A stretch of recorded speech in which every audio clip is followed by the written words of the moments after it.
Olor a dinero. Por Feliciano J. Espriella. Por el bien de todos, primero los pobres.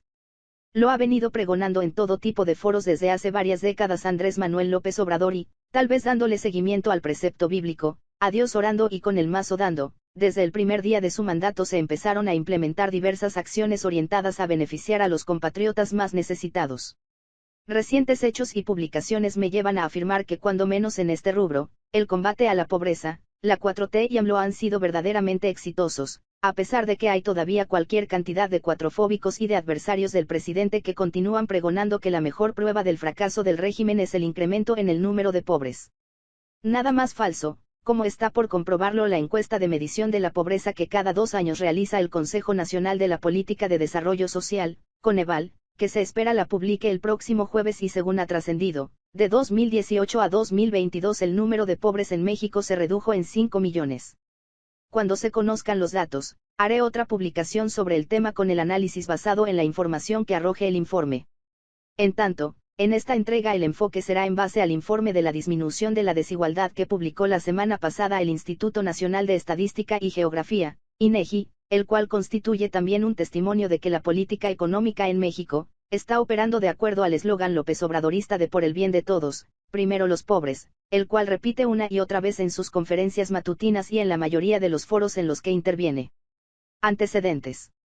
México, desde el periodo de la conquista se convirtió en un país de enormes desigualdades en el que un puñado de privilegiados poseía el grueso de la riqueza nacional, en tanto una enorme multitud sobrevivía en la más oprobiosa de las pobrezas. Este fenómeno alcanzó su clímax en el Porfiriato y a la postre fue el origen del movimiento armado que conocemos como Revolución Mexicana. Aunque el Porfiriato se caracterizó por un crecimiento económico a nivel global, también fue una era de explotación y sometimiento de clases por el aprovechamiento de recursos. Los niveles de subsistencia de la población se desplomaron en los últimos años del régimen de Porfirio Díaz. Gatopardismo. La revolución, nuestro movimiento armado que se gestó para buscar la justicia social hacia los desposeídos nunca alcanzó ese propósito, fue lo que se conoce como gatopardismo, cambiarlo todo para que nada cambie. Lo único que logró el movimiento social de 1910 fue desplazar a los explotadores de antes y sustituirlos por los vencedores sin generar cambios en la estructura social del país, la cual se ha venido agravando con el paso del tiempo. Lo paradójico es que esta denigrante situación ha sido reconocida por todos los gobernantes desde la época de la Revolución, quienes al asumir el poder se han comprometido a reducir la brecha de la desigualdad con paupérrimos resultados. Aunque los ingresos del país han aumentado en las últimas 2 décadas, la pobreza se mantiene estancada, mientras que los millonarios ven crecer sus fortunas. Según un estudio de Oxfam, del economista Gerardo Esquivel, un 1% de los mexicanos acumula el 21% de la riqueza del país. México padece una desigualdad extrema, pues aunque es la economía número 14 del planeta, tiene al 44% de sus habitantes en la pobreza, y al 7.5% en pobreza extrema. El 10% de los más ricos recibe el 36% del ingreso del país, en contraste, el 50% de la población se divide el 20% y el 10% más pobre recibe solo el 1.8% de los ingresos.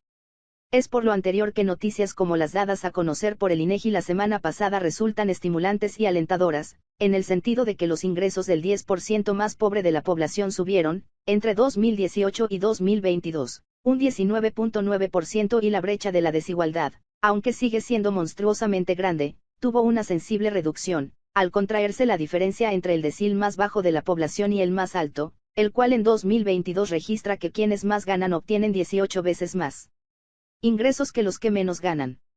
Es mucho todavía, pero es destacable señalar que la diferencia en 2018 era de 21 veces más. Por hoy fue todo. Gracias por su tolerancia y hasta la próxima. Twitter, @FJ Espriella.